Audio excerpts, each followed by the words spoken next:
This is Captain America and the Invaders. This is a one-shot by Roger Thomas and Jeremy Ordway.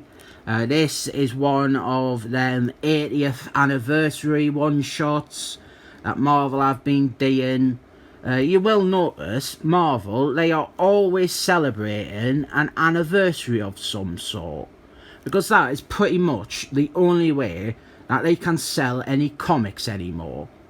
They'll be celebrating the 60-year anniversary of Fantastic Force next. Captain America, he is my favourite superhero, and the creative team, Roger Thomas and Jeremy Ordway, they are two dependable art school creators.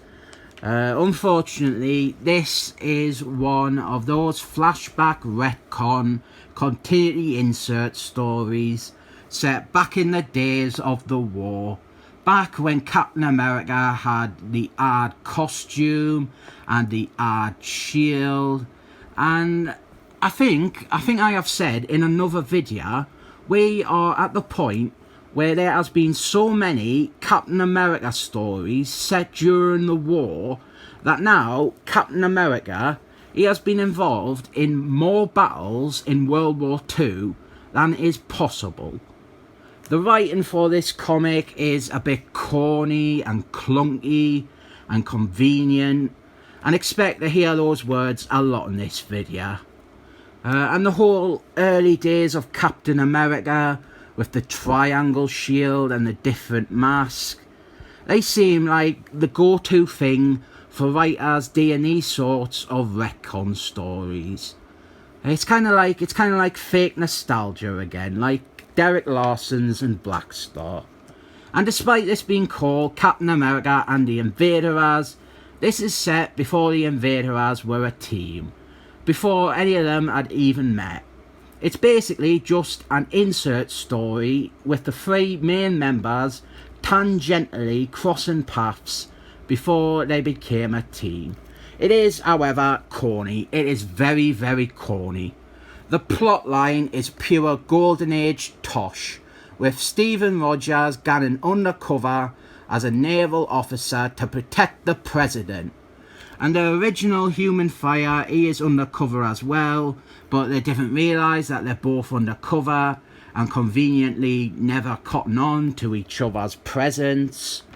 Remember when I praised Marvel for stopping doing these bully pen bully boards? No, they just missed a week. Editorial forgot to include them one week. Honestly, that is what happened. And they got back to them the week after. You know, they got to milk dead Stanley Lee for all he's worth. The problem with this story is, like with most continuity inserts, well, the ones not written by idiots, the problem is that it has to go out of its way to not contradict things. Like Captain America, he cannot really meet the original Human Fire, and the villain is Baron Zero, but it is before he started wearing a mask and a costume, so that it doesn't mess up Captain America's history.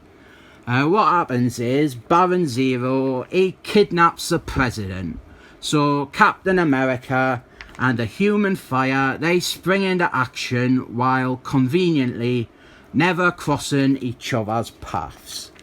Captain America, he saves the president from Baron Zero, while conveniently also avoiding being seen by the president. I mean, this is very, very forced stuff. And it is raining outside, which means that the Human Fire, he cannot chase after them on their boats. But really, it is only raining so that Captain America, he cannot see the Human Fire flying around in the sky. So Captain America, he fights Baron Zero for a bit. I suppose this is meant to be like the genesis of why Baron Zero hates Captain America so much. But of course, Baron Zero, he escapes because he has to, for future stories to happen and for future stories to exist. And we have those awful, awful, awful rubbish jokes that absolutely everything ever likes to do, where they reference the future. Here we have got Baron Zero, and he is like, oh my, I hope I do not ever meet that man again.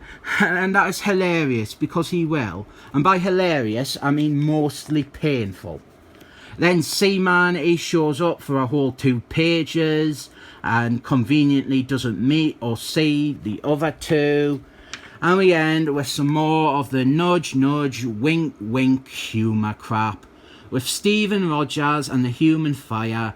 They're both undercover as naval officers, and they're saying to each other, having not really acknowledged each other yet in the whole story, they're ganning all like, oh, I wonder what happened. I wonder what exciting characters saved the day. It is a total mystery. I guess we will never know the truth. And you're laughing so hard from all this, it hurts. At least we end with a nice recreation of the cover of the first issue of the Invaders, and an advert for Jonathan Huckleberry. Excellent, men. If you are buying this, you are part of the problem. This comic is bad. It is more of a comedy than anything else. The lengths that the story has to go to for it to exist, it's like a farce comedy. Captain America, well, Stephen Rogers, he'll be like, oh, I need to go to the bathroom. And then he steps out, and then, like, Captain America shows up, and he's like, hey, I'm Captain America, and I'm here now. Hey, where is that Stephen Rogers? He's not in the bathroom again, is he? There is no reason this story needed to be told. It adds now a Captain America, or a Human Fire, or Seaman, or the Invaders.